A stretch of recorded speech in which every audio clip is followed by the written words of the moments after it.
Everybody doing today on this glorious Monday? Oh, welcome back to the first of the healthcare editions. We're moving back to what the channel was originally intended to be. I love everything that I talk about to a point, but at the end of the day, I am a healthcare worker. Like, my degree is in healthcare. My brain thinks OT. Whenever I see something, I think occupational therapy. Everything goes back to medical. The cases that I love talking about involve medicine. I love helping people. For someone who hates people in a way, I love talking people. I love helping people. And part of why I started this channel is to make people healthy again, myself included, because as you can see, Batwing, we're going on. So today we're going to look at the recent crackdown in the DOJ on healthcare fraud. This just came out a couple days ago. This is the largest healthcare fraud crackdown, money-wise, in history. So today is a live stream. It's a large discussion. So today we're just going to be giving an overview on what happened, looking at the press releases, and discussing how common fraud actually is in our healthcare system.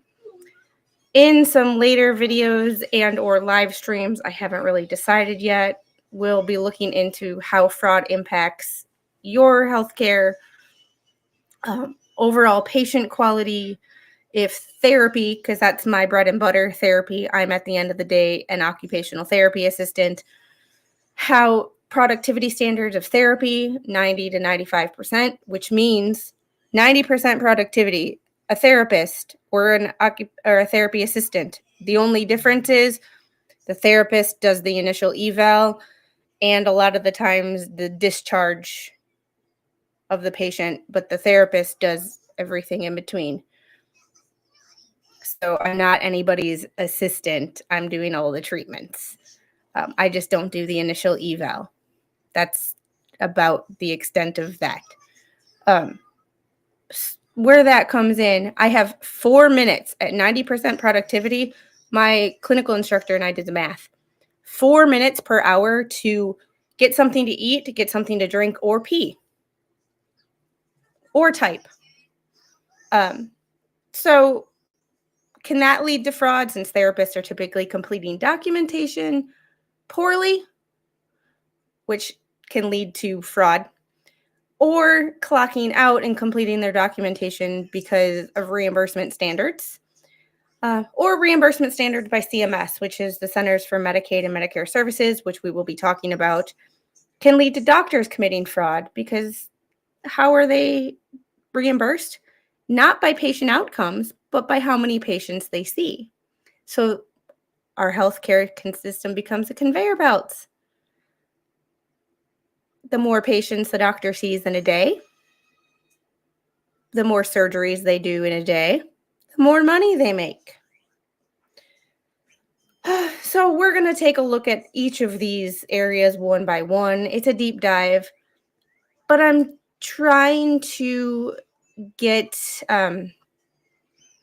we're going to try to deep dive into these in small little bits, because this is meant to be a discussion and educating y'all on our healthcare system, because there are a lot of people, just like how people, and we've seen, don't know much about the legal system. There's a lot of people that don't know the behind the scenes bullshit that goes on every day in hospitals and the healthcare system. And we want this to be a discussion and not a lecture. So we're here to educate and elevate each other and give y'all the tools to know what to ask, what to look for, and how to advocate for yourselves. But before we get involved in all of that, I do want to do a couple housekeeping stuff. Tammy RM, I just want to say thank you. The little got your stuff yesterday. To the people who have sent stuff that she actually opened already because she couldn't wait. I've taken pictures of her opening. I do have the good old stethoscope used by just about everybody in healthcare, including therapists, because I check people's blood pressures manually. However, if you are uninformed and a member of The View back in the day, Joy Behar, it's a doctor's stethoscope. But anyway, but she did get I can't say them out loud, the magnetiles. If I can hide them long enough, she will get them closer to her birthday, and I will be filming or taking a picture of her either opening them, seeing them, so y'all can see what you do. And for the haters out there, or the people that love me, hit the like button, hit the dislike button, share the stream. The more people that see eyes on this, the more advocacy we can get, the more people that can get knowledge on what actually is going on in the world, because we get those people. And I was talking to someone earlier, and they had made a joke to me, and I told them that I was going to be talking about healthcare fraud, and they asked if it was because of the joke they made. And it was like, no, it's just with the amount of people bitching about things being cut. You have these people that complain about our healthcare being expensive, but also tell you there's no fraud. And I'm here to tell you, fraud happens every day. I have seen everything from you spent 5 minutes with a patient, but you bill for 10. What seems like a harmless harmless thing. Technically fraud, but seems relatively harmless, because a lot of the times you can go, well, I called their family to discuss this, or you can do things that make up for that extra 5 minutes that you billed for. But I've also seen doctors, and not firsthand, this was a news report that just so happens to be one of the doctors that worked at the hospital system that I worked for. He used fake parts. He billed for parts that he was using, like a high quality part that he was putting in someone's back, but then bought black market parts because they was cheap, but billed for the, say, round numbers here, just to give you an example. These are not accurate numbers. I don't know what the exact numbers are. I don't work in healthcare billing, and I don't want to, because it's a complicated system. Say a part cost $1,000 that you'd put in your neck or your back or, your spine. He billed for a part that was $1,000, but put a part that was $100 and collected the extra $900 in his pocket. Shit like that happens more than you realize. So, oh, good. Was starting to think. No, I just had it was not pre-recorded. It was just, I had shit to get out. And this is very important to me because this is my degree. This is what I went, be it I worked in aviation in the military. So the military and aviation is important to me too. But this is when I got out and I got to choose exactly what I wanted to do with my life. Medicine was it. So this is what I chose to do. This is what I chose to go to school for. This is what I love. I love helping people that want to be helped. Yeah, and doctors have to ask the nurses to borrow their stuff. Be it this stethoscope was like, this is baby squid stethoscope. This is not my stethoscope. But so it's, Amazon level. It's not, but it's not, yeah, Dr. Squid. No, I'm not a doctor. I have too much common sense for that. No offense to all the doctors who might see this and or I might talk to, and or the doctors who are my Facebook friends, because I do have some doctors yeah, billed for titanium and used brass at that. So Yeah, fraud in any social service is huge. 29 defendants were charged for their roles in transitional crime organizations allegedly have submitted over $12 billion in fraudulent claims just last week. Yeah, it's the people who my goal with this is to educate people so you can ask the right questions, talk to the right people, know when you're being defrauded, and know where to go if you feel that someone is causing you or defrauding you. So, yeah. I spoke with an individual that had been frauded for over $8 million and been caught. He was scheduling nurse when he would schedule a non-existent nurse with a fraud. So, yeah, it happens all the time. I am not going to give you the names of the doctors who were fraudulent in my healthcare system because for the privacy of my healthcare system, the friends that I have that still work for that healthcare system, and I don't want to get sued for anything that I may say about that healthcare system. I am just going to keep my mouth shut in regards to that. Some of you, I have said things where some of y'all have added it up, and some of y'all are actually my former coworkers. So y'all know. So some of y'all that hop and chat every now and then are some of my former coworkers. So, government fraud infiltrates the healthcare system. Yes. And when people say they hate insurance, this is what insurance does. Most private insurance companies run their guidelines off of CMS. CMS is government. So we think we have this understanding that we have this private healthcare system, but when shit boils down to it, we really don't. We have this mindset that, oh, we have private doctors and private this. Everything runs off of CMS guidelines. And when CMS comes into the hospital, everybody is like on their best damn behavior because CMS is the biggest payer. So literally everything technically, even though it's technically private, CMS is the biggest. Your mouth is still open. What is that supposed to mean? Like, right, clamp up, squid. Yes. And hey, Mom. Most people don't even think to ask any questions. That's why this is going to be a good stream for everyone. And this, once again, this is a discussion. This is not going to be a lecture.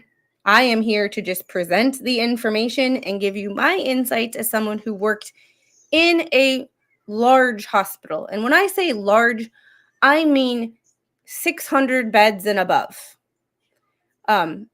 Large. We had everything except for women's health as far as like we didn't deliver babies. But other than that, we had everything. We had everything, and I saw damn near everything. My normal rotation was inpatient rehab, and then when I went to acute care, I went to neuro and cardiac. But being in the cardiac floors, I would float to cardiac surge ICUs. Being the floor above me was ortho, and the floor above that was oncology.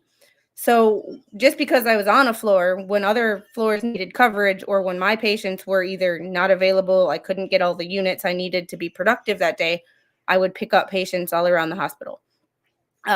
So I saw just about everything. So I saw just about everything. I don't want to be a professor though, because this is supposed to be a discussion. If this becomes lecture-y, one, no one's going to take me seriously because no one wants to sit and listen to a lecture. If you wanted to listen to a lecture, you'd go to fucking college.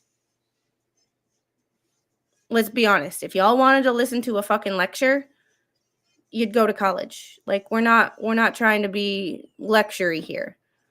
But we are trying to elevate each other because the more knowledge we have, the more things we know what to look for, and the more we can hold people accountable. Because the only way to start changing the system is to know what to look for. Because if we don't know what to look for, oh, you're fine. Flash fan, you're fine. I know. I'm just on my, like, I'm just on a, you know what I mean? I'm just on my professional game. Like, yeah, I use the VA, so I always look up everything that is told to me. Yeah, so my surgery, I had to file a formal complaint because I kept having headaches, kept having this random symptoms that my nurse practitioner would write off as many other things. So like my feet go numb. Well, you need new shoes. It's, how many times can your feet go numb when you're working out where it's not your shoes? Excuse my language. I apologize. But it's not your fucking shoes. Like, it's not. No one would take my damn symptoms seriously. So she finally gave me a neurological eval. Went to neuro, got treated, got a brain MRI. They wanted to give me, the resident wanted to give me Botox, but the attending said no. And I was like, damn, I could use that for other reasons. But that's beside the point. Botox would serve a dual purpose when it's put in my temples and my forehead, if you know what I mean. However, on the MRI, I wasn't a doctor, not by any means, but when you're on a neuro floor and you're doing, when you're working with a patient that you've never seen before, you are doing a chart review. You go into their chart, and one of the things that you do is you look at their radiology reports. So I've seen enough MRIs to know when something doesn't look right. I'm not a radiologist. I'm not a doctor. I can't tell you what it is, but you see enough healthy brains, and then you see a brain that, like, something, you know what you know, and you just know when something doesn't look right. And even the radiology report said, didn't see the Chiari, but saw the first syrinx at C4 and recommended a full spine evaluation. And my doctor said no. So me working at another hospital in the same city, filed a formal complaint, wrote the nurse on, if you guys are vets, you know the secure messaging system. And I wrote a nice long letter as I'm sitting next to a neurologist. I wrote this at work. I was taking a little coffee break, and I was writing this while I was sitting next to a neurologist at work.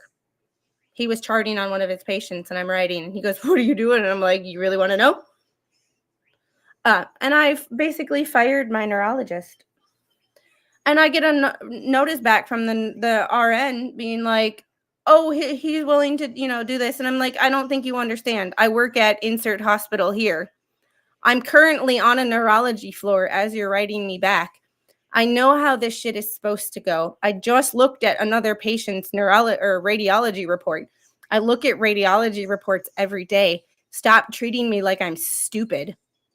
I'm not a doctor, but stop treating me like I'm stupid and uninformed." And that's the problem with the VAs. They treat you like you're stupid. That's the problem with healthcare in general, is they treat you like you're stupid. Do I think going into Dr. Google is the right thing to do all the time? No. But don't, if you're a doctor, or if you're a doctor, a nurse practitioner, or any healthcare professional in general, do not ever treat patients like they're stupid and you know more than them, or you're a better person than them because you went to school for medicine. That is not how to build rapport with patients. That is how to fuck up a patient relationship 101. So when I finally, the head of neurology called me about 3 weeks later, he said, "I'm sorry, I've been on vacation. How quickly can you be in my office?" I was in his office 4 hours later. He told me what he knew what was wrong with me. Walked me personally 2 floors down to radiology and scheduled a full spine MRI for as quickly as they could get me in. When the little girl, and I say little girl because she's probably like 21, when the head of a department is standing in front of you wanting you to schedule an appointment with a patient as soon as possible. Shit just got real for her. See, Flash fan, and I guess doctors' egos, some of them have egos and some of them don't. Just like some lawyers have egos and some don't. It's all about perspective. However, considering my background was naval aviation and I dealt with naval aviators for 5 years of my life prior to that, a doctor's ego ain't shit to me. Anybody in the hospital's ego wasn't shit to me at this particular point in my life, because of the fact that, I'm sorry, nobody, not a doctor, not a lawyer, not a fucking rocket scientist. No one. Nobody's ego can top a naval aviator, except a marine aviator, but that's neither here nor there. But a military pilot.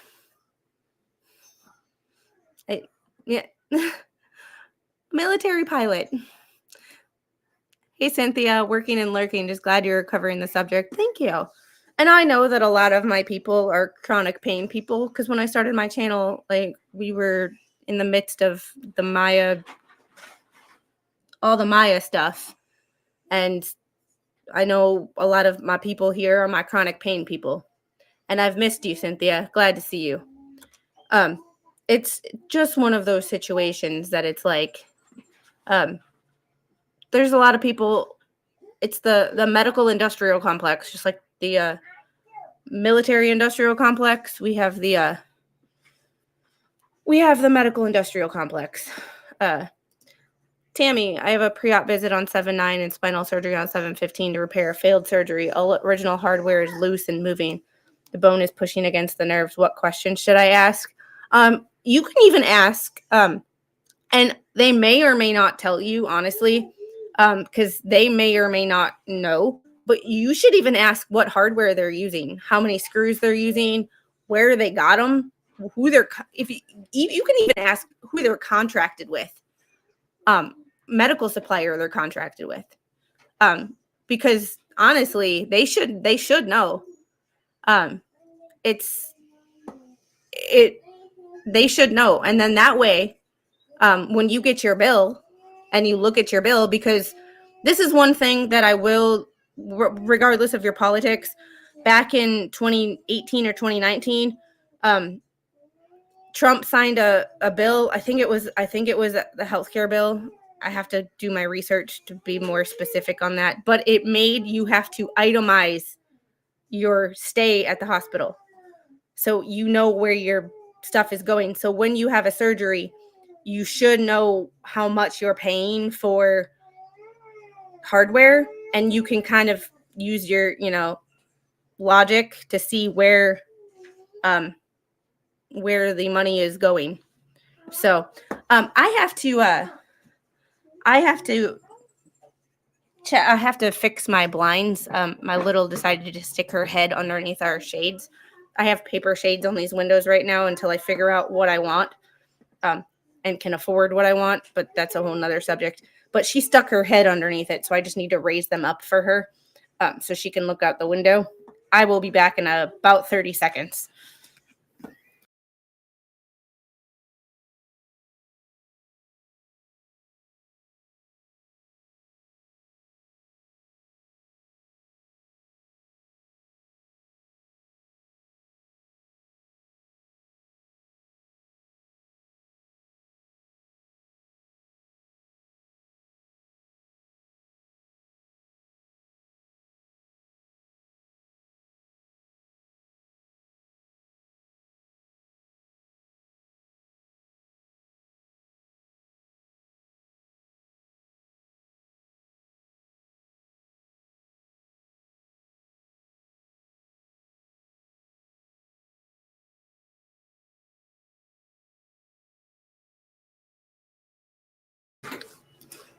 Thank you for your patience.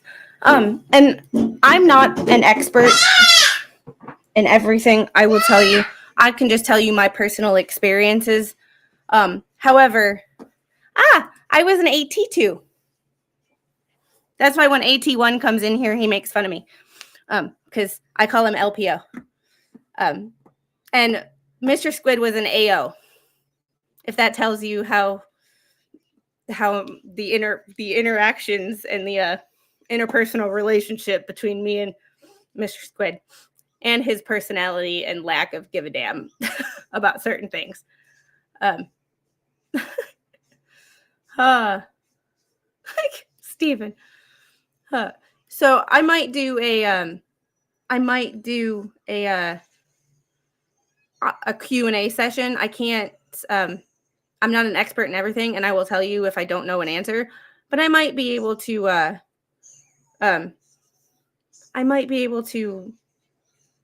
figure out where I was an AT2 on E2s, if that tells you anything about my ego when it comes to my job.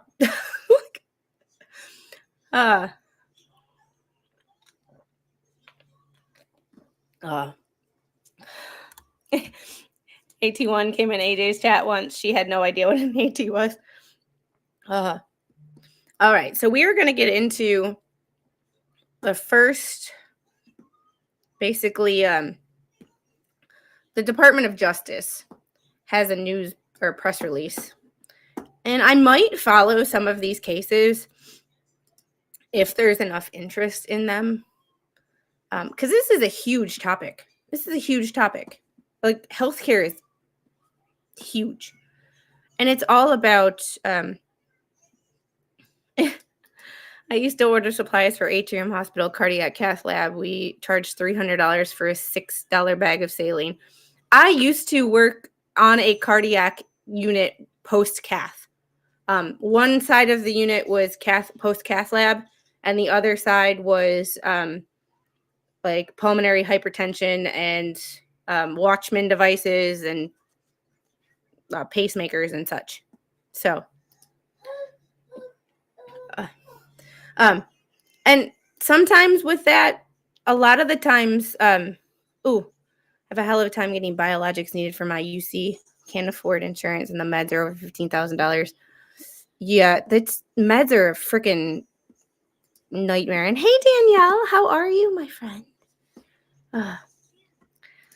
Sorry, I'm late. Just seeing what you were covering, thought I'd chime in. And this is one of those topics where this is my favorite thing to talk about, because the amount of people that complain about healthcare is astronomical. And I'm not saying that they don't have a right to complain about healthcare, because we have some serious issues. But here's the problem.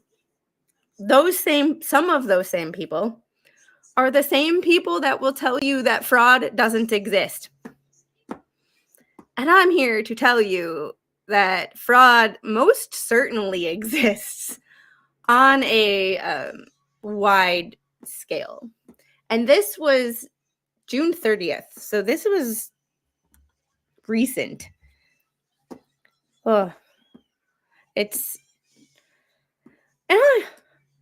You know why they do that? Buy them in bulk. Why do they charge the patient an outrageous amount? And Mom, I know that there is overhead. There is, and this is what I wish they would be more transparent about, is light bill. So in the hospital that I worked at, and Mom, you know where I worked, think about how big that hospital is. Those lights are on 24/7. The air conditioning is on 24/7, or heat.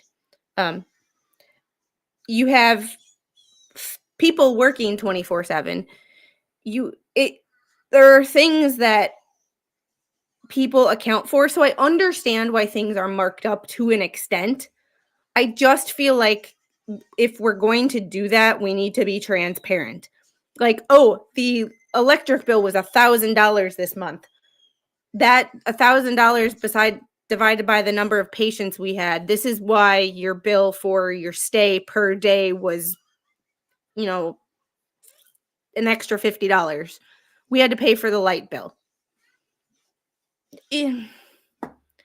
Kind of one of those, yeah. Dentists that accepted Medicaid would drill and bill. I have proof of one case. There's a thing too. There's a thing. If the government or any insurance is willing to pay, there will be like, and this is a thing we're gonna cover. I don't know if we'll get to it today, but investigating and preventing medically unnecessary procedures. So there's an issue with what's appropriate. And of course, because a lot of us aren't doctors and don't know, we don't 18% of US GDP is healthcare. That is a large number. Yeah. Yeah, a single Band-Aid should not cost $5. Yeah. And there's a reason why when I started this channel that I told y'all straight out, there's a 99.99% chance it will have to be a very lucrative position doing a very lucrative job where I can do a very positive thing before I will ever work in a hospital setting or a traditional healthcare setting, as an occupational therapy assistant. I got my degree, or I've got my certification in corrective exercise because now it is my goal to keep people out of the hospital. Because once you get stuck in that chronic pain hospital cycle, you're generally stuck in it until you die. You just are. I mean, and it's a sad reality of the world we live in. It's a sad reality. Like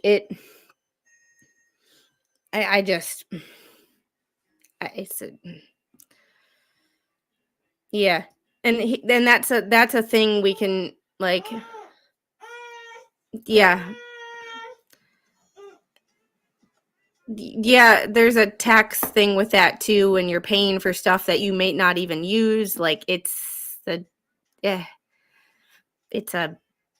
sad reality we live in. Yeah, and nowhere to go for help, especially in rural areas. Yeah, my goal is, like, I might work with a client who needs clearance from her doctor in order to work out, but I would be in contact or have her be in contact with her doctor and her therapy team, and to start working with things that she can do, not as her therapist, as her personal trainer, but in a person who is susceptible to falling through the cracks kind of a mentality. If you know those people who, yes, they're not low enough level to be in the hospital but they're in chronic pain and they don't do anything, which makes them susceptible to falls, chronic pain, etc. And if I can do something to keep them above board and keep them from falling and breaking a hip and then being in that, bullshit cycle of being a frequent flyer in the hospital, then my job is done. Plus, it's cheaper to prevent issues than fix issues. It's like, yeah, as good as right. I no longer tell issues. They don't, like, healthcare workers, and I can tell you this from a personal experience. Even my coworkers didn't believe me when I would be in chronic pain at work. When I tell them I have a headache every damn day, they thought I was lazy. And then when I go into work and I'm like, oh, by the way, I'm scheduled for surgery in 3 weeks, brain surgery. Being told you need brain surgery is scary as hell, but at the same time, I felt like, see, I'm not faking it, people. I'm not faking it. Like, the doctors are telling me the only way to fix my problems is to go in my brain and fix what's in my brain. Like, yeah, it's kind of one of those situations. But getting to the press release that was just happened, National Healthcare Fraud Takedown results in 324 defendants charged in connection with over $14.6 billion in alleged fraud. $14.6 billion. Do you know where that money could have gone? Like, and this is why I hate people that complain but don't do anything. They just complain, they get on social media and they bitch for no reason. Oh, I hope I didn't scare you. Like, sometimes, like, there's, especially if it's in your back, because a lot of movement takes place, sometimes shit just happens. Shit just happens. I have a scar right here. They took a piece of my skull and they didn't give it back. They put a metal mesh in where my skull is supposed to be to kind of support my brain. So I'm fixed technically. Yeah. But like you'll see me move around in this chair. I get brain fog like a son of a bitch. So sometimes like I get people in the comment section that sometimes like, "Oh, you're so disjointed." It's because I literally had my brain falling out of my skull. So every time I moved my neck, I would crush my cerebellum, which is kind of needed for, breathing and shit, just to, oh yeah. But it's all in my head, right? Like it's all in my head. Technically it was because yeah. And it's not, because a lot of the times, but I did learn a lesson in healthcare. You can't help people that don't want to help themselves. So there's a difference between people who just complain that they have pain and not do anything about it. But like from it sounds you're having a revision surgery, but that is kind of common because think about, I don't know where your surgery is in your back, but your back is mobile. So think about like, okay, I'm trying to think of something. Like your back is mobile, not this mobile, obviously, but like this is moving all the time. It's twisting, it's bending. So when you have a plate or something, it tries to stay immobile, but sometimes shit just wiggles loose. And the best of intentions, I've been lucky. I haven't needed a revision surgery, but sometimes people with my condition do, which is why I monitor myself and my symptoms. Even when I think I'm fine, I still monitor my symptoms because who the hell knows? Everything happens. But yeah, you don't want to be stuck in the chronic pain loop, and you're doing stuff to do it. You're doing stuff to help yourself, and don't be scared. I mean, I'm sort of fixed, but I'm not. My broken L5 vertebrae, not only broken, it's turned at a 40-degree angle. Yeah, my hips are funky. Just stating a fact, don't trust our government to take over healthcare. Everything this government touches turns into a clusterfuck. Yeah, and that's the thing. I don't trust our government to take over healthcare because the VA, for one, is a clusterfuck in itself. Secondly, Medicare and Medicaid are already clusterfucks. And like I said at the beginning of the stream, most private healthcare companies take their guidelines. Every time CMS makes a change, the private healthcare companies will make a change. They're all the same. Like they claim to be different. It's they're all the fucking same. At the end of the day, they're all the same. So,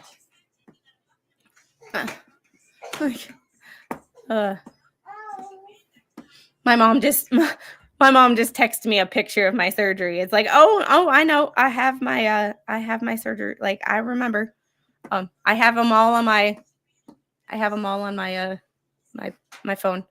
I have them all on my computer. I even have pictures of my MRIs. All right. Largest Department of Justice healthcare fraud takedown in history, more than doubles prior record of $6 billion. Justice Department today announced the results of its 2025 national healthcare fraud takedown, which resulted in criminal charges against 324 defendants, including 96 doctors, nurse practitioners, pharmacists, and other licensed medical professionals, in 50 federal districts and 12 state attorney general's offices across the United States for their alleged participation in various healthcare fraud schemes involving over $14.6 billion in intended loss. The takedown involved federal and state law enforcement agencies across the country and represents an unprecedented effort to combat healthcare fraud schemes that exploit patients and taxpayers. Yeah, and this is one of those things of like, this is not only bad for the taxpayers, this is bad for the patients. And honestly, like, no offense to the taxpayers, but patient first. Patient first. Like, it... Demonstrating the significant return on investment that results from healthcare fraud enforcement efforts, the government seized over $245 million in cash, luxury vehicles, cryptocurrency, and other assets as part of a coordinated enforcement efforts. As part of a whole-of-government approach to combating healthcare fraud announced today, the Centers for Medicare and Medicaid Services, CMS, also announced that it successfully prevented over $4 billion from being paid in response to false and fraudulent claims, and that it suspended or revoked the billing privileges of 205 providers in the months leading up to the takedown. Civil charges against 20 defendants for $14.2 million in alleged fraud, as well as civil settlements with 106 defendants totaling $34.3 million, were also announced as part of the takedown. Sweet Jesus. Today's takedown was led and coordinated by the Healthcare Fraud Unit of the Department of Justice Criminal Division's Fraud Section and its core partners from the U.S. Attorney General's offices, the Department of Health and Human Services, Office of the Inspector General, the FBI, and the DEA.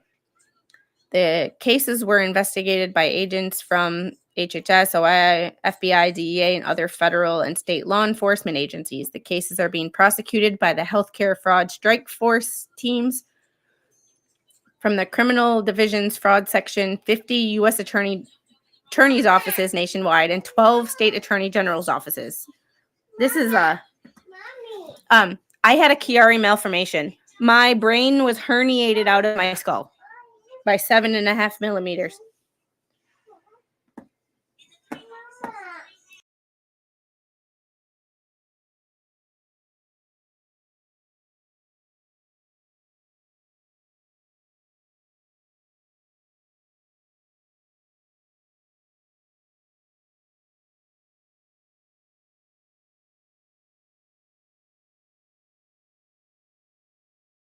I need to go do mama duties because this little one has started, when she's done with her water, but she still has water in her cup, spitting it out on her shirt, and now her shirt is soaked. So I need to go get her a dry shirt. I will be back in a minute. And there is a video, I will link it to this one on my channel that I did initially members only, but I released it to everybody. It is about my condition and what my specific issues were and what I did to go or what I did to get my surgery. So I will be back in a minute. Oh, toddler life. Oh, our terrible twos have turned into the torturous threes, and we're not even 3 yet. Yeah. Be right back, guys.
All right, ladies and gentlemen.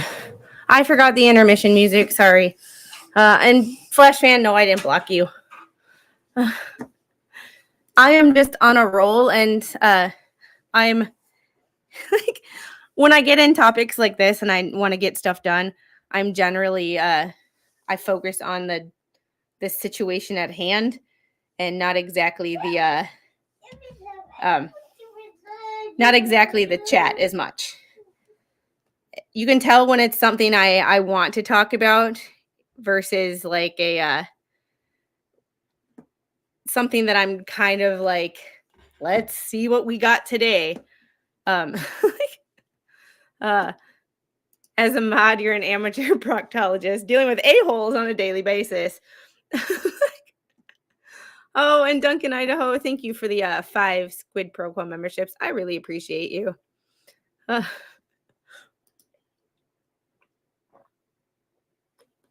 All right.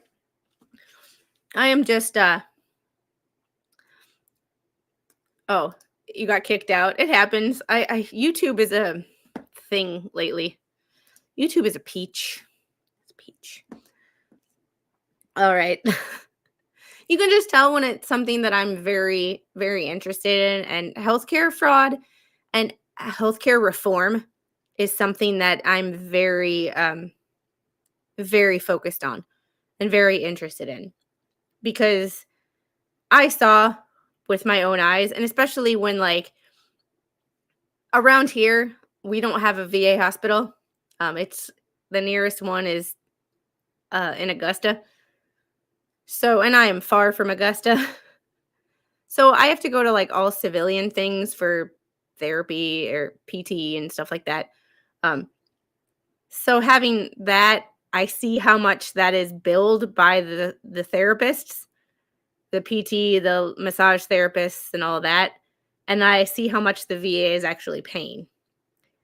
So all of that makes me it makes me think that a lot of shit is shady. It's one of those, like, from that aspect, I see a lot of shady shit going on. So, and then working in a hospital, I've seen a lot of shady shit. All right. And Ong Hung Hero, thank you for the 5 more Squid Pro Quo memberships. Oh, Bad Duck got one. How is everybody doing today? All right. Demonstrating the significant return on investment that results from the healthcare fraud. All right. I'm trying to figure out where I was. Usually I mark my place and I forgot. The record-setting healthcare fraud takedown delivers justice to criminal actors who prey on our most vulnerable citizens and steal from hardworking American taxpayers, said Attorney General Pamela Bondi. Make no mistake, this administration will not tolerate criminals who line their pockets with taxpayer dollars while endangering the health and safety of our communities. That second part, I believe, is real. That first part sounds like PR. And I like Pam Bondi, don't get me wrong. However, that first part sounds like PR. The second part, I believe. Make no mistake, this admin will not tolerate criminals who line their pockets with taxpayer dollars while endangering the health and safety of our communities. Oh, yes, this is only part 1.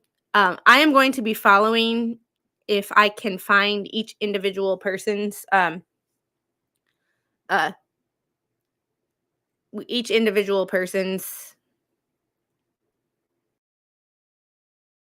fraud cases, because these are all federal. So this is where I will need your PACER funds, people. And yes, I am grifting for PACER funds, but you know what? Fuck it. The person that hated, I know who you are. The Fleas and Bruce Matskin don't even go out of their way to hate on my channel as much as 2 particular people do. So, you know, we always called it Disgusta. Yeah, that's what Mr. Squid calls it too. He calls it Disgusta. I just got back from Southern Tennessee. You might have found the house we're going to buy. Good luck. Good luck. Maybe when you move down to this area, you can drag my father with you. All right.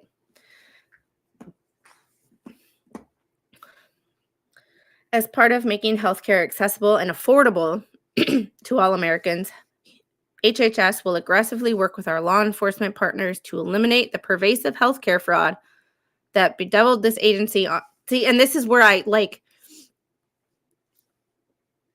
this is where I just wish people would shut the fuck up. Like, hey heroes, how are you? For better or for worse, whatever you think of Trump, whatever, I personally don't care what people like. You're entitled to your own opinions. I did not like the former administration. However, I wish fucking Trump and Trump's administration would stop doing this. Because if you're trying to say that you're better than the last administration, prove it with facts. Stop doing what the other side always does and play the blame game. Well, it's his fault. There are literally people right now going on social media and blaming Trump for those little girls passing away in Texas. Like, we're supposed to be better. We're supposed to be better. And by saying shit like this, by saying shit like this,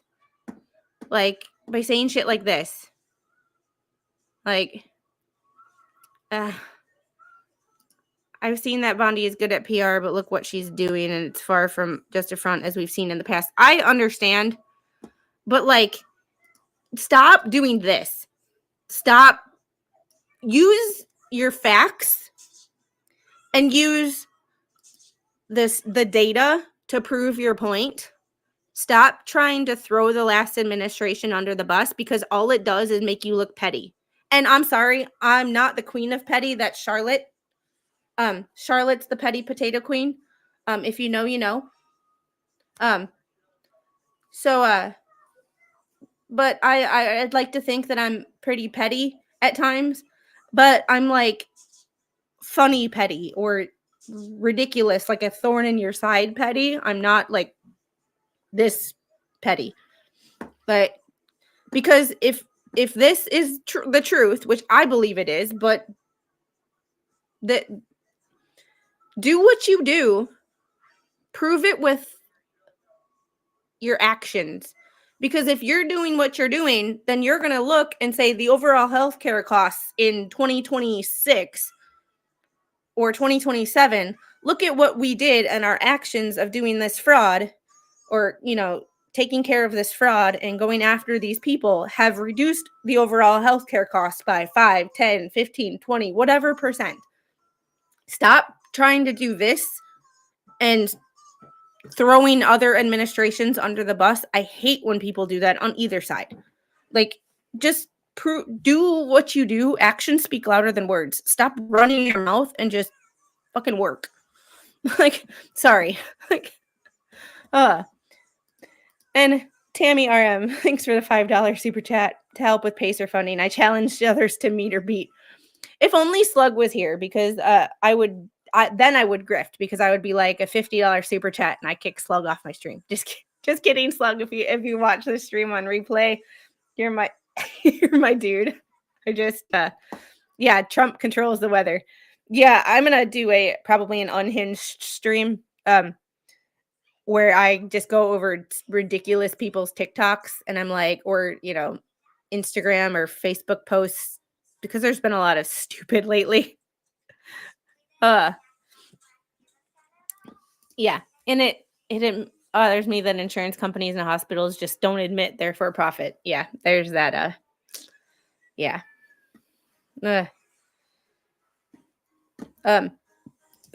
So can one of my mods put up my my Venmo and my PayPal and my Cash App? I do have them. They're just yeah.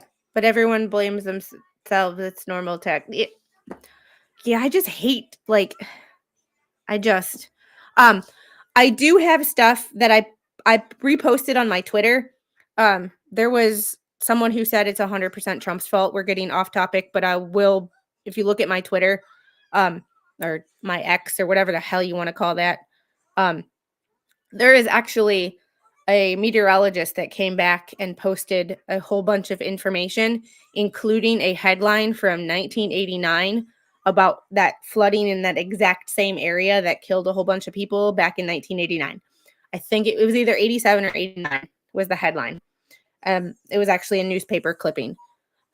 So, and I just reposted it after reading it because I was going to screenshot it. And then I was like, why don't I just repost it? Because that's easier. I'm a boomer and forget how Twitter works sometimes. But it's one of those things of like, stop blaming people and let's just deal with the situation. Because when we play the blame game, nothing gets fixed. When we sit and we blame everybody else for all these problems, it's like nothing actually gets fixed because we waste all this mental energy on blaming each other. It's like, how about we just fix the fucking problems? And that's why this pisses me off so damn much. Even though I like Pam Bondi, do not get me wrong. I like her overall. But sometimes I wish that people would just shut the fuck up and let their actions speak louder than words. Like, yeah. White House press conference addressing that this morning, worth watching. I will have to do that. Yeah. Yeah, he controls the weather and he's like all of the powerful being. Didn't we? I thought we established this. He's the all powerful, all hail President Trump. I don't, yeah. Yeah. All right. Said Secretary Robert Kennedy, of Department of Health and Human Services. Even as much as I like Robert Kennedy, and I think what he's doing with our food supply is great, doing a great thing, which is going to be another aspect of this whole situation. But stop.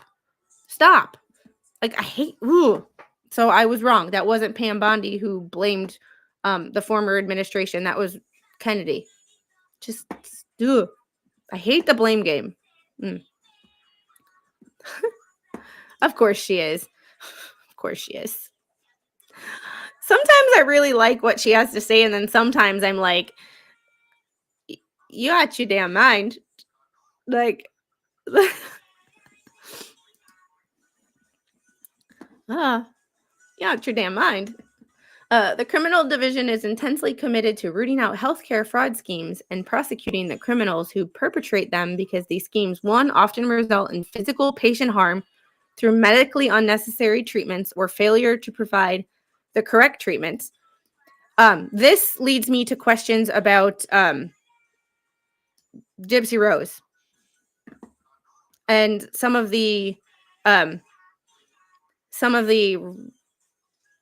issues that she went through, that her mom, that whole situation, if some of those doctors did those things because they were making money too. When you look at it from the fraud perspective, it puts a whole new twist on.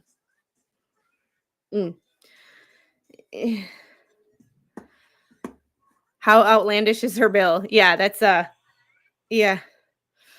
Probably yeah. Cloud seeding can create floods. Billionaires could flood out neighborhoods if they want. Yeah, they could, but I think certain people have too much time on or too much other things going on to. Yeah. To contribute to our nationwide opioid epidemic and exacerbate controlled substance addiction. When I was in college, when I was going back, because I have an associate's in occupational therapy, because to be an assistant, you need an associate. If you get a bachelor's, you can't take the test with a bachelor's degree. You still have to go back and get an associate's. If it sounds like it doesn't make sense, it's because it doesn't. But when I did my ever so famous and my absolute favorite class of all time, not public speaking, my speech, all three of my speeches while I was working in the hospital were on the opioid epidemic and how CMS and the payment system and not going based on patient outcomes, but patient satisfaction as a payer source, contributes to the opioid addiction. If I can find any notes from those classes in my speeches, I'll share that with you. Because at the time, patient or doctor's level of payment was based on how happy a patient was, not how healthy the patient was. And what makes a patient happy when they're not in pain? And what makes a patient not in pain? Opioids. So doctors were giving patients opioids to make them out of pain and got said patients addicted. One of my best childhood friends included. Said doc got in an accident, said doctor gave him opioids to make him out of pain, overprescribed opioids to keep him out of pain, lost his license for overprescribing opioids to many patients. Said patient addicted went to other means to get, went to a street pharmacist to get his fix of his opioids and got caught. So you're not only contributing to the opioid crisis, but you're also contributing to the overpopulation in our jails for nonviolent crimes. It's all connected, but that's me just overthinking. So, yeah.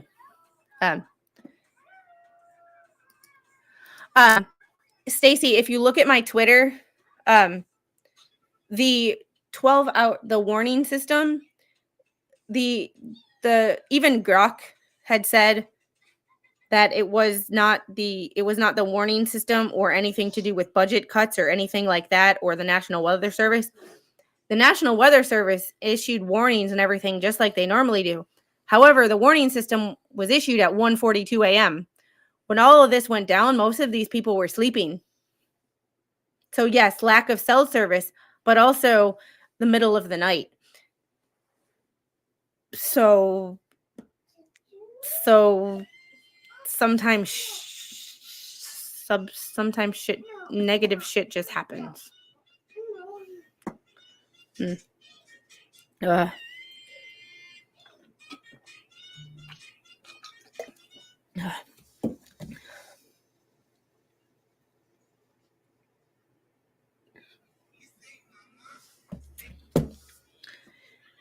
All right. Let's see. And 3, do all of that while stealing money. Hardworking Americans contribute to pay for the care of their elders and other vulnerable citizens, said Matthew R. Galletti, head of the Justice Department's Criminal Division. The division's healthcare fraud unit and U.S. Attorney's Office stand united with our law enforcement partners in this fight, and we will continue to use every tool at our disposal to protect the integrity of our healthcare programs for the American people. The scale of today's takedown is unprecedented. I believe the takedown is unprecedented. I don't believe the level of fraud committed is unprecedented. I just think that people are searching more. And so is the harm we're confronting.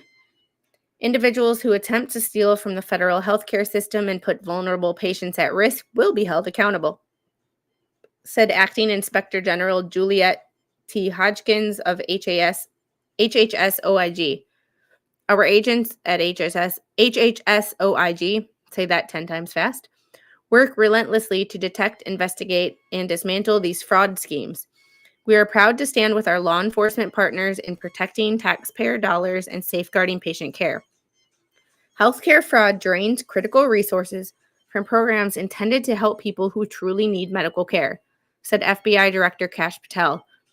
Today's announcement demonstrates our commitment to pursuing those who exploit the system for personal gain.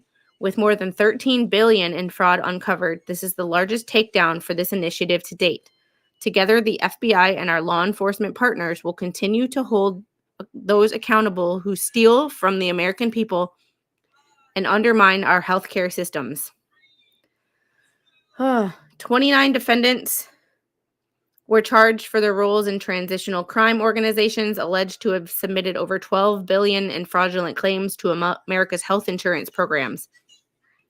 And when shit like this is why things are so expensive, because it's just like when people steal from a store and prices go up because the store has to account for the merchandise that went missing to protect their profits. Same thing in healthcare, only it's in healthcare, people seem to get more outraged when it happens in healthcare, because it doesn't make as much sense to them as it does when people are more understanding of a store. When they lose $1,000 in clothing, they all of a sudden have to raise their prices. People can understand a small business or a store needing to do that. They don't seem to understand how that works in a healthcare system. It's, yeah. It depends. However, we also pay less in taxes, and now we pay even less in taxes. So it's one of those situations of it.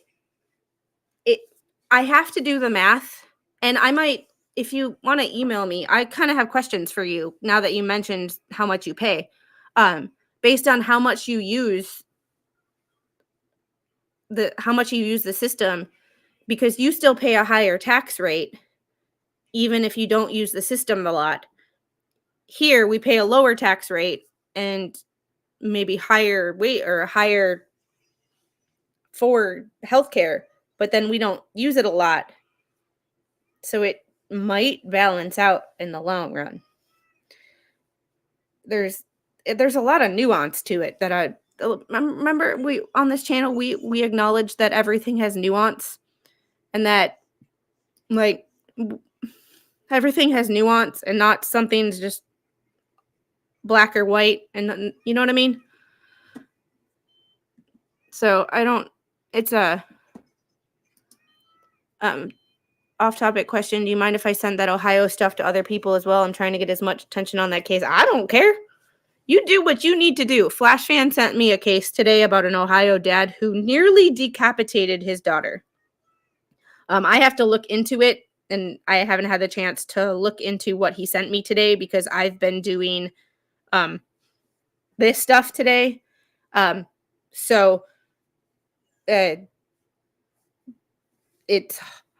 haven't had the chance to look at it, but Flashfan, you can do I don't gatekeep cases. Sometimes it is a little frustrating when I, like the Carly Gregg case, when I followed it from like the first hearing all the way to the trial, and then all of a sudden somebody who's never heard of that case before all of a sudden starts to stream it. That's a little frustrating, but I don't gatekeep cases because that's just, yeah. It's a thing. All right. For instance, a nationwide investigation known as Operation Gold Rush resulted in the largest loss amount ever charged in healthcare fraud case brought by the department. These charges were announced in the Eastern District of New York, Northern District of Illinois, Central District of California, Middle District of Florida, and the District of New Jersey against 19 defendants. 12 of these defendants have been arrested, including 4 defendants who were apprehended in Estonia as a result of international cooperation with Estonia law enforcement, and 7 defendants who were arrested at U.S. airports and the U.S. border with Mexico, cutting off their intended escape routes as they attempted to avoid capture. Here's the thing, border security. So think about this. Not only do we have people here who don't belong here, and border security is a huge issue, we also have people here that are on the terrorist watch list that we don't know where they are anymore because they were just let into the country.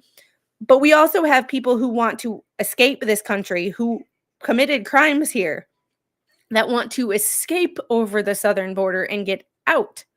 So think about border security as a two-way street. Everybody talks about, people coming over, and on both sides, and Republicans use that as a talking point of criminals here, and liberals use it as a talking point about how Republicans are evil and whatever.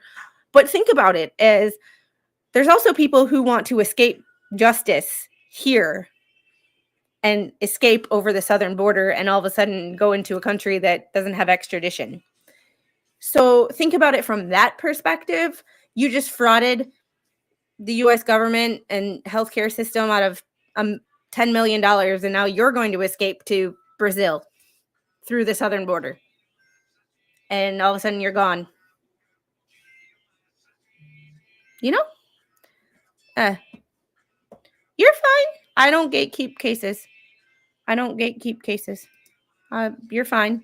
But I appreciate the asking, but at the same time, because if I gatekeep things, the thing with YouTube is I don't ever knock anybody down, because one, that's interfering with someone else's business, and that's what Jeremy Hales is suing for. And secondly, if we knock each other down, we all suffer. Like, if you want somebody to actively fail, we all suffer. So they generally are. Just, I gotta look what county it's in. There, some counties are easier to get to than others. All right. Hey, Tammy. See ya. And after this, I'm gonna call this a day, because I gotta go make dinner for the little. The organization allegedly used a network of foreign straw owners, including individuals sent into the U.S. from abroad who, acting at the direction of others using encrypted messaging, assumed identities from overseas, strategically brought dozens of medical supply companies located across the United States, then rapidly submitted $10.6 billion in fraudulent healthcare claims to Medicare for urinary catheters and other DME. By exploiting the stolen identities of over 1 million Americans spanning all 50 states and using their confidential medical information to submit the fraudulent claims. As alleged, the organization exploited the U.S. financial system by laundering the fraudulent proceeds and deploying a range of tactics to circumvent the anti-money laundering controls to transfer the funds into cryptocurrency and shell companies located abroad. This is also where that border security shit comes in. Because not only is it like a physical crime to be here illegally, but people are committing crimes, not just like theft and unaliving people and all that, but like healthcare. It's a burden on our healthcare system. Like, yeah. The arrests announced today also include a banker who facilitated the money laundering of fraud proceeds on behalf of the organization through a U.S.-based bank. The Healthcare Fraud Unit Data Analytics team. Hold on one second. Angel.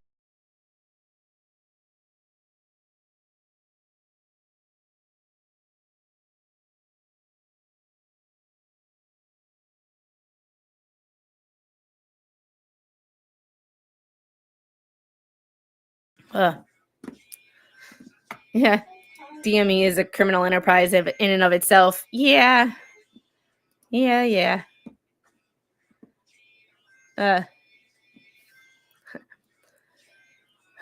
Healthcare Fraud Unit Data Analytics team and its partners detected the anomalous billing through proactive data analytics, and HHS, OIG, and CMS successfully prevented the organization from receiving all but approximately 41 million of the approximately 4.45 billion that was scheduled to be paid by Medicare.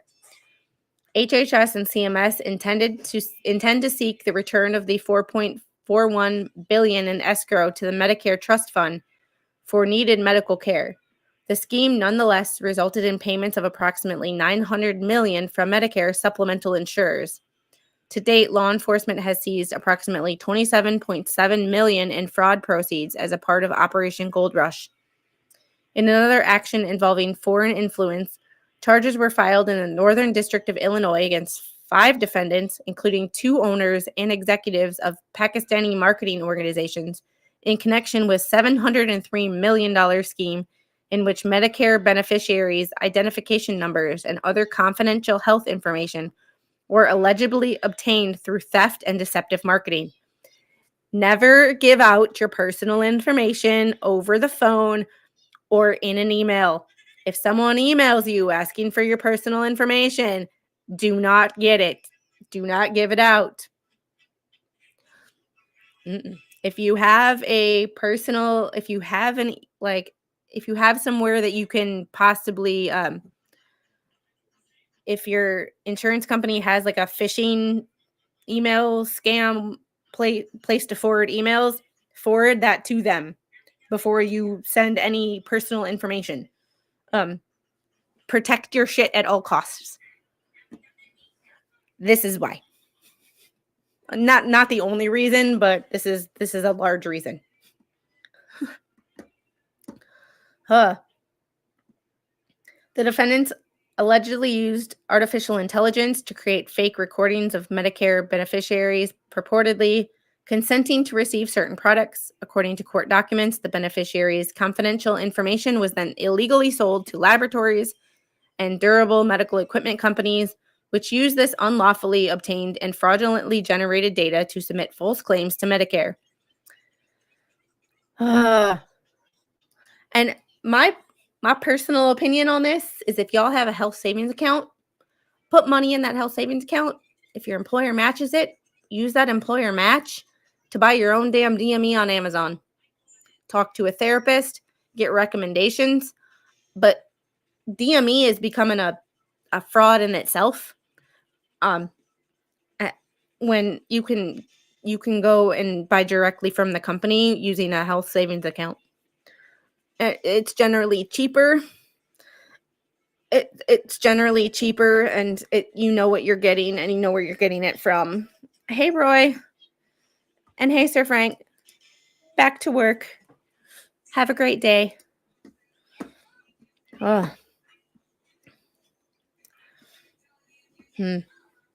Which use this unlawfully obtained information to fraudulently generated data to submit false claims to Medicare.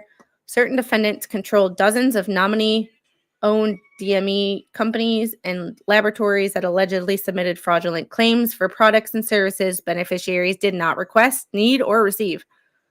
Certain defendants also allegedly conspired to conceal and launder the fraud proceeds from bank accounts they controlled in the U.S. to bank accounts overseas. In total, defendants caused approximately $703 million in alleged fraudulent claims to Medicare and Medicaid, Medicare and Medicare Advantage plans, which paid approximately $418 million on those claims. The government seized approximately $44.7 million from various bank accounts related to the case. Finally, a defendant based in Pakistan and the UAE, who owned a billing company, allegedly orchestrated a scheme to prey upon vulnerable individuals in need of addiction treatment by conspiring with treatment center owners to fraudulently bill Arizona Medicaid approximately $650 million for substance abuse treatment services. Oh, that's the lowest of the low.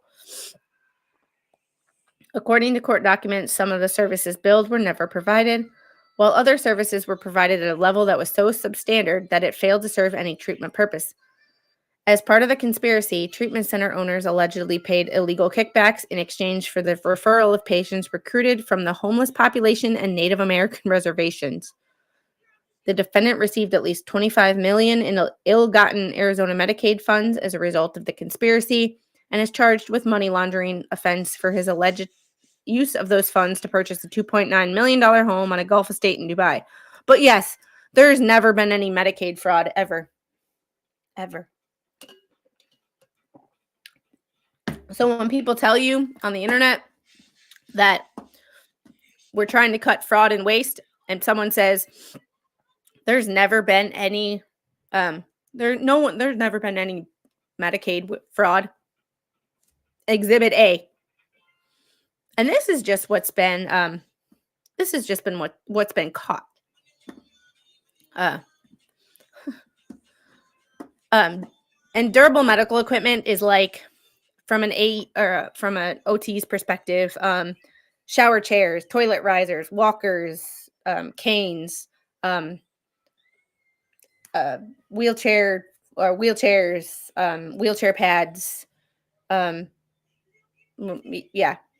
commodes, anything like that. So DME even goes as far as like braces. So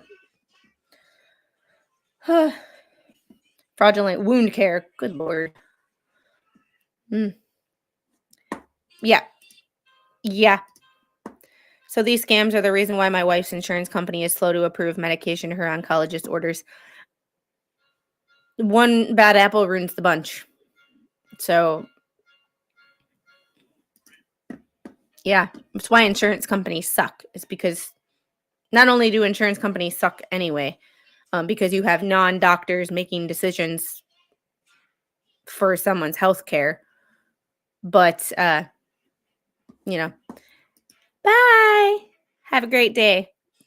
Not only do you have people who are not doctors making medical decisions for people, but you have they have to make sure they're not being frauded.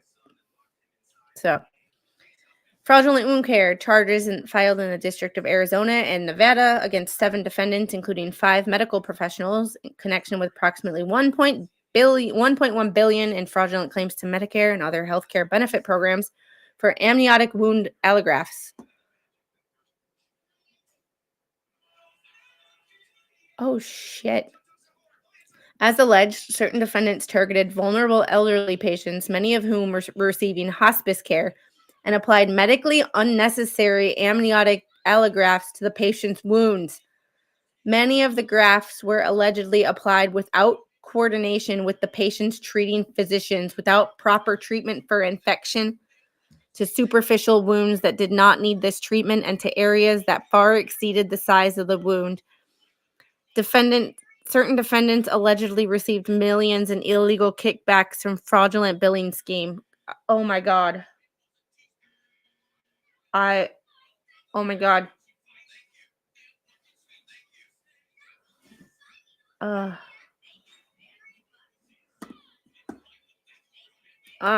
you can always ask, if I buy my own, can I bill you, or can I send you the receipt? I,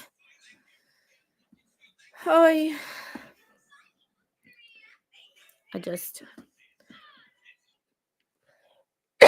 Today is an unprecedented enforcement action demonstrates that CMS and our federal partners are united in our mission to protect the integrity of Medicare and Medicaid by crushing waste, fraud, and abuse, said CMS Administrator Dr. Mehmet Oz. Every dollar we prevent from going to fraudsters is a dollar that stays in the system to serve our legitimate beneficiaries. Through advanced data analytics, real-time monitoring, and swift administrative action, CMS is leading the fight to protect Medicare, Medicaid, and the trust Americans place in these vital programs. We're not waiting for fraud to happen. We're stopping it before it starts. Opioid trafficking, 74 defendants, 44 licensed medical professionals were charged across 58 cases in connection with illegal diversion of over 15 million pills of prescription opioids and other controlled substances. For example, 5 defendants associated with one Texas pharmacy were charged in the unlawful distribution of over 3 million opioid pills. As alleged, the defendants conspired to distribute massive quantities of oxycodone, hydrocodone, and carisoprodol, which were subsequently, I have to look up that one.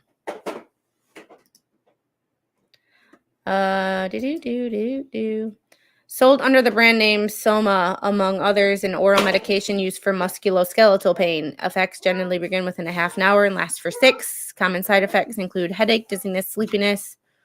Serious side effects may include addiction, allergic reactions, and seizures. In people with a sulfa allergy, certain formulations... Oh, there's me. If you give me a sulfa drug, that's one way to kill me. Yeah. Oh, boy. Which were subsequently trafficked by street-level drug dealers, generating large profits for the defendants. Shocker. This coordinated action is a continuation of healthcare fraud unit systems or systematic approach to stopping drug trafficking organizations and their pharmaceutical wholesale suppliers, which together have fueled an epidemic of prescription opioid abuse for nearly a decade. DEA also announced today that in the last 6 months, DEA has charged 93 administrative cases seeking the revocation of pharmacies, medical practitioners, and companies' authority to handle and or prescribe controlled substances. Healthcare fraud isn't just theft, it's trafficking in trust. Today's announcement shows that when doctors become drug dealers, treatment centers become profit driven fraud rings. DEA will act, said acting administrator Robert Murphy of the DEA. We're targeting the entire ecosystem of fraud, from pill mills in Texas to kickback clinics to exploiting Native communities. If you abuse your medical license to push poison or pad your pockets, we will hold you accountable. And this is one of the reasons that I want to follow these cases and see where these cases actually go. Because it's one thing to say these people did this and we're charging them, but it's completely different to see where those charges actually go and if those people are truly actually held accountable. It's one thing to talk a big game and point out these people, but to get them actually charged and put away. And as we've seen in Florida, it's very hard to take a doctor's medical license.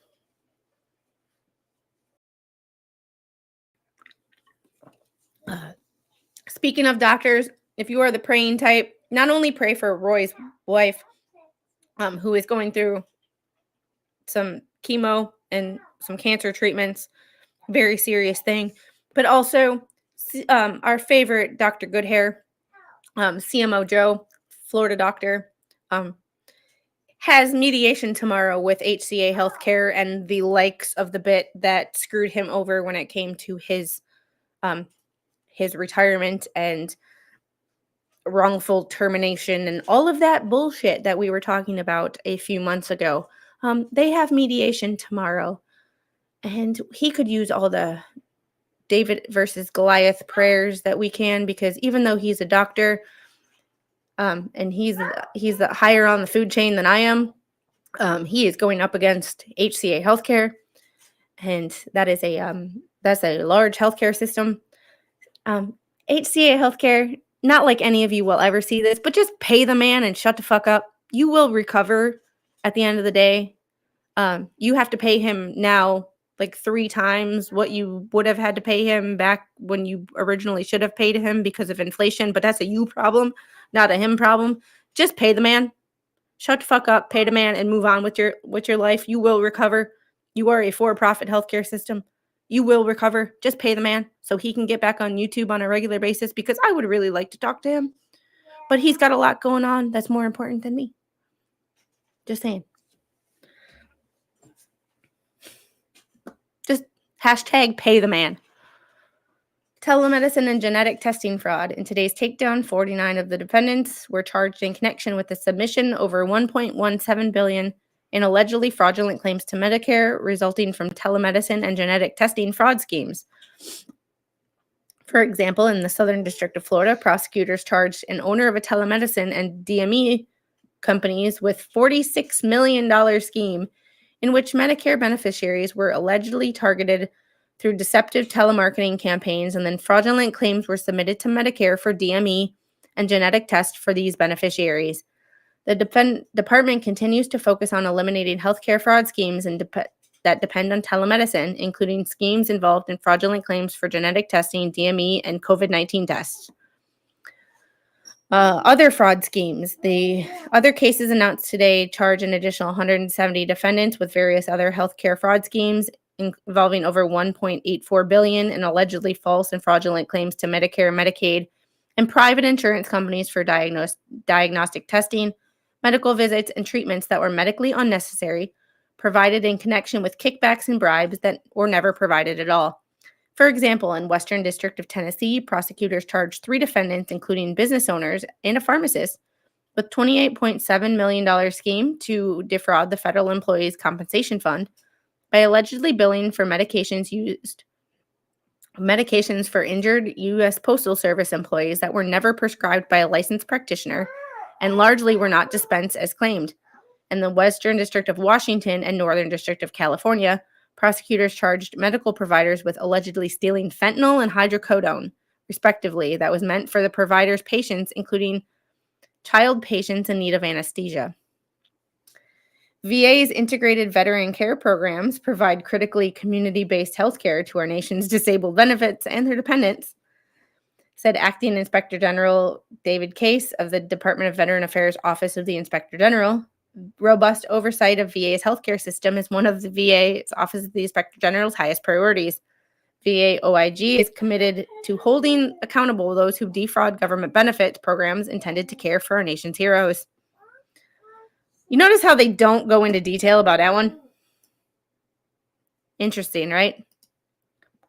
Breaking down silos in the fight against healthcare fraud. In connection with the coordinated law enforcement operation, Department is announcing that it will work closely with HHS, OIG, FBI, and other agencies to create a healthcare fraud data fusion center to bring together other experts from the Department of Criminal Division Fraud Section, Healthcare Fraud Unit Data Analysis. Oh, people are actually going to work together. What a fucking concept with our government. Oh, my goodness. Hi. Oh, but here's the thing, too.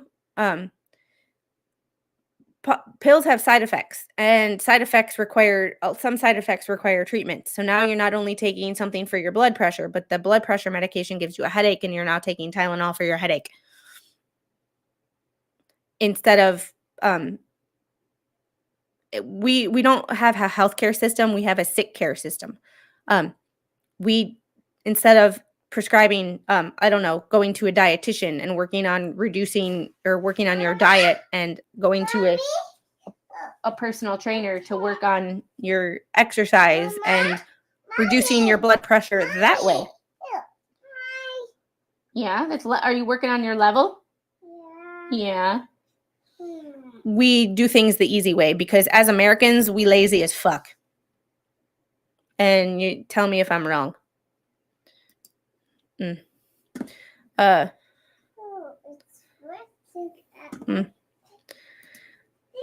I go bullshit on the VA taking care of dependents. I'm 100% with the VA and they won't even see my wife. I'm 90%. I was 80%. I had brain surgery and now I'm 90%. Make that one make sense.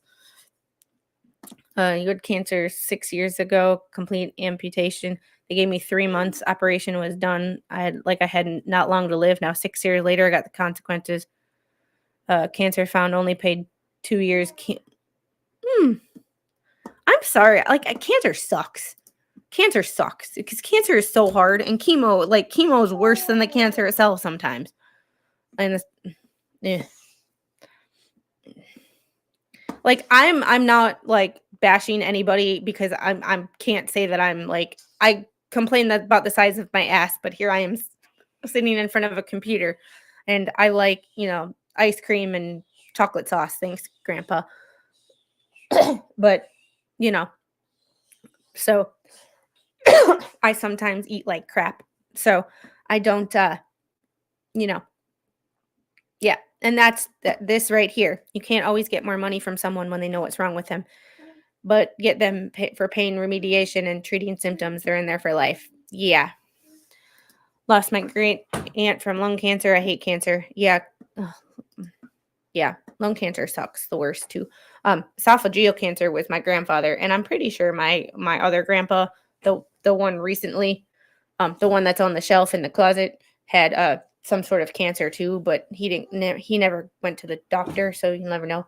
And my grandmother, my dad's mom, had colon cancer. So we yeah.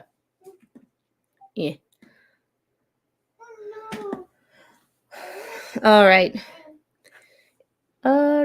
People actually working together. Fraud and abuse by eliminating information silos. Executive order.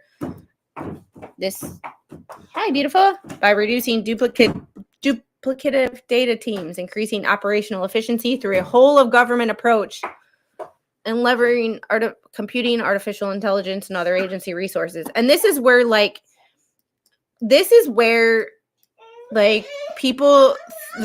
a smaller government to me is helpful, because you have one person or a group of people focusing on one area. You don't have this over here focusing on the same thing. And you have all and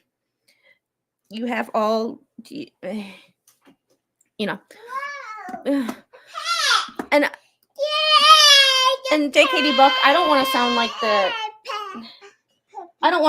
the granola girl nutcase, but cancer cells hate sugar. So there's a doctor on YouTube, Pradeep Jamnadas. He's out of Orlando. He's a cardiologist, but he talks a lot about fasting. And we tell cancer patients to eat when they don't feel like eating. Fasting. There's been studies done on 96-hour fasts that kill cancer cells. I'm not advocating for that. I'm just saying do your own research. But like you tell a doctor that you want to do an extended fast and they look at you like you're starving yourself. It's like, no, I'm trying to help myself in a natural way. I don't advocate for those all the time, but like do your own research. And there are doctors who literally say, here's the research. Like, yeah, cancer cells love sugar. So when you have cancer, one of the things to work on is reducing your sugar intake but like I said, not a doctor, not providing medical information. I'm just giving you resources. It's common knowledge that cancer cells love sugar.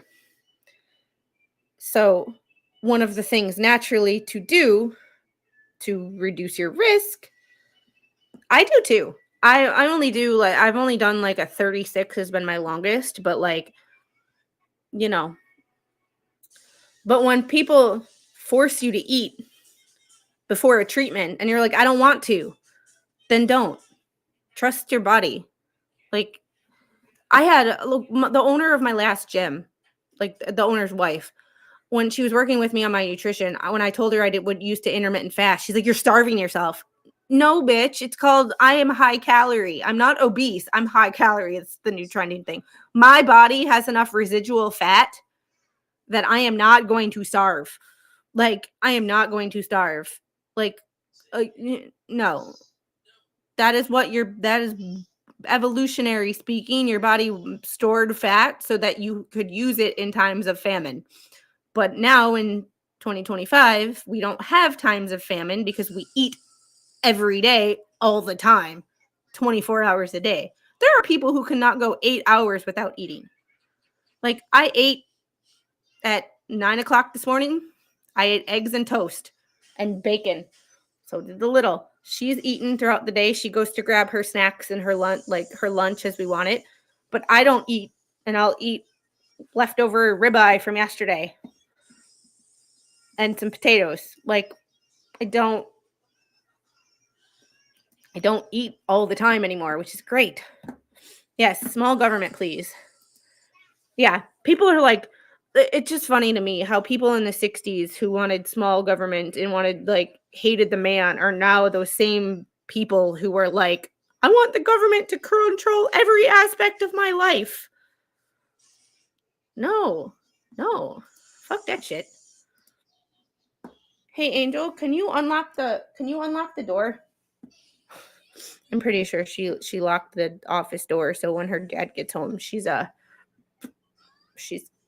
gonna be able to get in. All right, and it just names principal, assistant, executive director. It just names all the districts. I'm not going to read all the districts. I did put this link in the description of the video, so if you want to read this by yourself, but it does have all the court documents. So this is where I'm going to see what I mean by rabbit hole. Like, where this is not our only stream on this, but I might do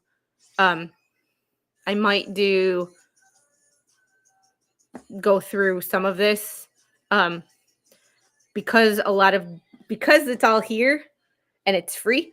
I might start with these, but then see what is the most interesting and what is the most interesting and what's not. Yeah, intermittent fasting has great advantages. Like, it's great advantages. And Pradeep Jamnadas is the hold on. He's my go-to for intermittent fasting, and I love the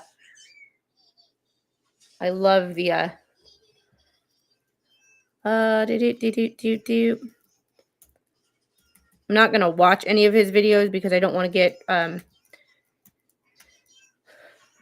copyright struck by him, but he is he has 906,000 subscribers. He is an MD, founder and chief medical officer of the cardiovascular interventions in Orlando, Florida. Like, he is amazing.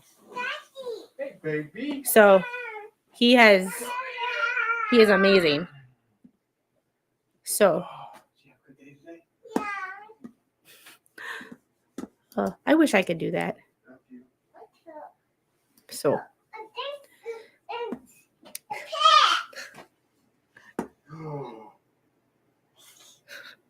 all right.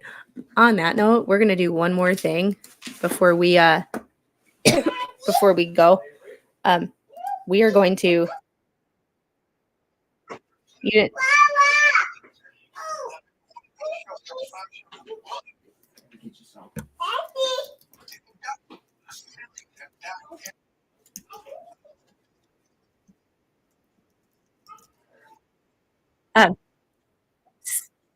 If you haven't watched this, Spawn is streaming right now. Go over and check out him. He was talking about the earlier before I started streaming. He was talking about the bankruptcy stuff with facts and information related to what her names are and going back 8 years and asking questions about based on what's in the documents and what her names were legally at the time. Is there information missing in the documents? So that might be something for y'all to check out.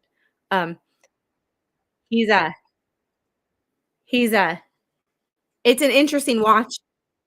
He's a fact. All right, that is where I will be heading. This is not going to be our only stream on this topic. That will not be our only stream on the topic.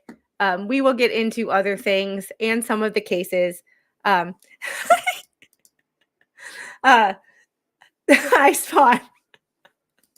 However, we will head it up next time. There were no new documents in the What the Hales case as of 12:30 today when I checked, which is why I decided to talk about this. Before we go, my next update on that will be Wednesday before Spawn and I decide to stream on where the money went. And I promise we will get to that because it's always about the money. It's about the money here. It's about the money there.